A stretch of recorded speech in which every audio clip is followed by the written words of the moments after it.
Masih pekatnya kabut asap yang menyelimuti kota Palembang dalam beberapa hari terakhir juga berdampak terhadap penjualan bunga hias di kawasan Jalan Demang Lebar Daun.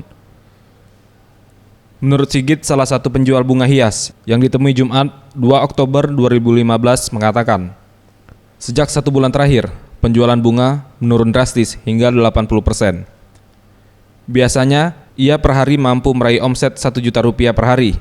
Sejak kabut asap ini, hanya mendapatkan omset 200.000 per hari.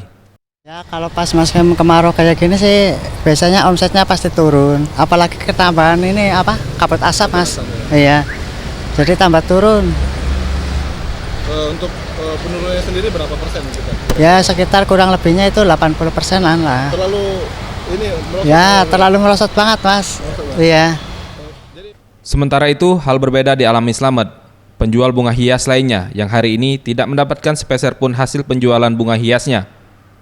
Ia mengatakan kabut asap membuat masyarakat enggan keluar rumah dan membeli bunga hias. Per hari masih lah boleh 700. 700 ya. Nah, untuk sehari ini nggak ada sama sekali masuk. hari ini nggak ada sekali masuk? Nggak ada. Sehari ini ya? Ini sampai sore ini. Sampai sore ini ya? Biasanya kalau kemarin-kemarin? Main masih waktu 2 hari yang lewat inilah kekurangan semenjak sehari-harian full ini kan asap kan.